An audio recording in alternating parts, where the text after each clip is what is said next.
Loi numéro 14, sois un faux ami, mais un vrai espion. On est toujours sur le livre Power écrit par Robert Greene et la loi du jour va nous donner l'avantage de découvrir un maximum d'informations sur notre rival en postant des espions dans l'entourage direct de ce dernier. Mieux que ça, on va soi-même devenir un espion. Et on va apprendre à maîtriser l'art subtil de poser des questions indirectes. Ça va nous permettre de découvrir les faiblesses de notre rival et d'avoir un avantage colossal sur ce dernier. Connaître les intentions des gens est très difficile. Les gens ne donneront jamais leurs pensées profondes, leurs motivations cachées, leur obsession. Dans ce contexte, on va y aller au compte-gouttes. On va passer sous les radars et on va obtenir des informations comme ça petit à petit. Étonnamment, adopter une posture amicale permet de récolter des données sur les amis ou sur les ennemis d'un tel ou une telle. Ça peut se révéler être une stratégie plutôt efficace. La démarche basique pour espionner est de faire appel à de tierces personnes. Ça permet de récolter de l'information efficacement. Par contre, il y a une faiblesse et pas des moindres. Cette faiblesse, c'est que cette personne peut te trahir.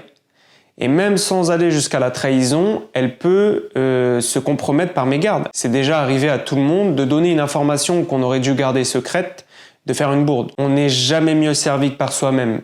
Deviens toi-même un espion en tissant patiemment des liens d'amitié. Pour ce faire, les meilleurs moments pour mettre en place ce stratagème, ce sont les soirées, les apéros, en gros les rencontres amicales. Dans ces contextes-là, les gens baissent leur garde. Il y a un double avantage. Premier avantage, c'est de récolter de l'information.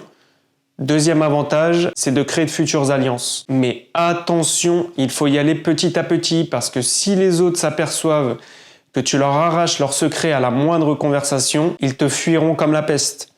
Donc, on va utiliser ce qu'on appelle le small talk.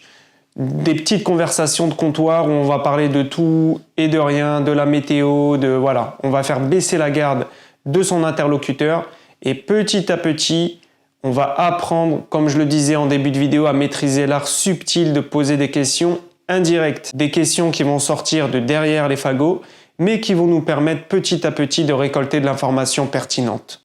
Pour finir, 2 astuces. Feindre d'ouvrir son cœur pour inciter l'autre à faire de même. Tu vas donc révéler un secret qui n'en est pas un en réalité ou un faux secret et l'autre va avoir tendance à te faire plus confiance et à s'ouvrir à son tour. Deuxième astuce, contredire son interlocuteur avec panache. Sous le coup de l'émotion, il révélera peut-être ses vérités que tu pourras utiliser contre lui ultérieurement. Tu as des gens qui sont très nerveux, tu les piques un petit peu, ils se laissent aller et sous le coup de l'émotion, on dit souvent des choses qu'on pense au fond de nous-mêmes. Fin de la vidéo mon ami, j'espère que cette loi t'a plu. N'hésite pas à lâcher un petit like, ça fait plaisir et abonne-toi si mon contenu te plaît. Peace!